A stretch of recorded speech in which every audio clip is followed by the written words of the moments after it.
Hello friends, आज हम बात करने वाले हैं एक नए टॉपिक के बारे में जिसका नाम है difference between two stroke engine and four stroke engine. तो सबसे पहले पहला डिफरेंस है कि two stroke engine light in weight यानी थोड़ा हल्का होता है compare to four stroke engine. ठीक है, क्योंकि यहाँ पे थोड़ी चीज़ें ऐड होती है जैसे कि वाल, कैम, फॉलोवर। ठीक है, तो ये सब ऐड होता है, इसके लिए ये थोड़ा हेवी हो जाता है।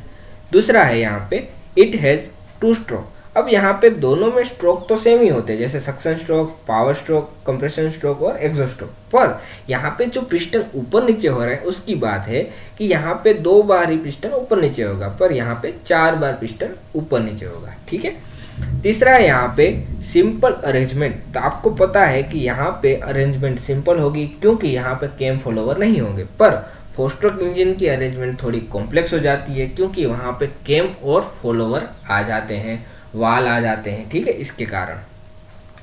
उसके बाद है fuel consumption is more.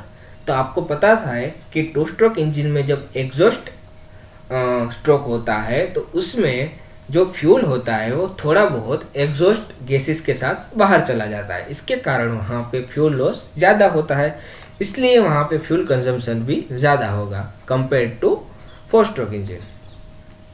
To stroke में सिलेंडर हैज़ पोर्ट। तो आपको पता है कि जब हमने टू स्ट्रोक इंजन देखा था तो उसमें पोर्ट दिए हुए थे, पर जब हमने फोर स्ट्रोक इंजन देखा तो उसमें क्या दिया था, वाल, जो कैम और कैम शाफ्ट के कारण ऑपरेट होते हैं। ठीक है, उसके बाद for lubrication oil is added in fuel. यानी टू स्ट्रोक इंजन में अगर आपको लुब्रिकेशन करना होगा तो आपको फ्यूल में ऑयल डालवाना होगा। तो आपको पता है कि जब पुराने स्कूटर आते थे तो पुराने स्कूटर में क्या था, तो पुराने स्कूटर में जब आप पेट्रोल डलवाने जाते हैं तो उसमें आप 100 ml या फिर जो भी आपको ऑयल डालवाना है तो आप फ्यूल में डलवाते थे। क्यों?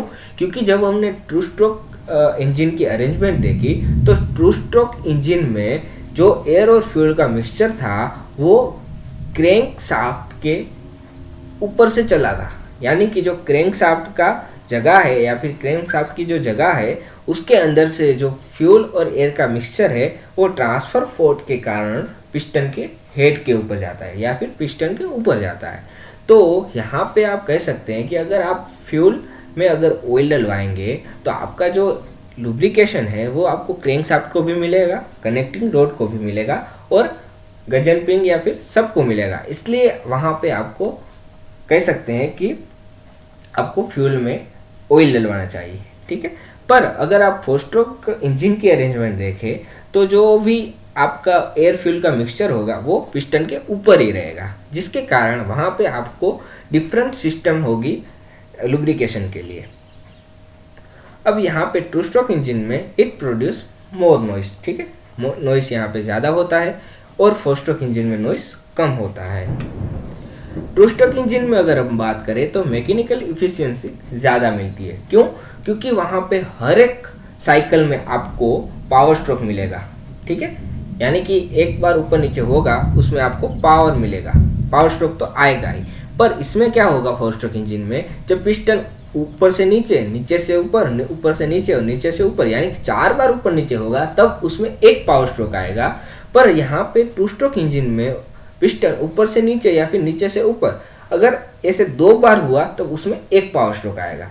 कहाँ पे? 4 में एक पावर स्ट्रोक, यहाँ पे 2 में एक पावर स्ट्रोक। इसके कारण यहाँ पे उसको मैकेनिकल एफिशिएंसी ज़्यादा मिलेगी, पर यहाँ पे मेंटेनेंस भी ज़्यादा होगा क्योंकि पावर स्ट्रोक भी ज़्यादा है। ठीक है, और यहाँ पे मेंटेनेंस कम होगा। यहाँ पे स्पार्क प्लग डैमेज ज़्यादा होगा क्योंकि हर एक ऊपर से नीचे और नीचे से ऊपर यानी हर एक पावर स्ट्रोक में उसको स्पार्क प्लग चलाना होगा। यानी कि आप कह सकते हैं कि फोर स्ट्रोक इंजन के मुताबिक अगर हम बात करें तो यहाँ पे इसके मुकाबले यहाँ पे स्पार्क प्लग 2 गुना काम करेगा, जिसके कारण स्पार्क प्लग डैमेज भी ज़्यादा होगा। ठीक है, so thank you for watching.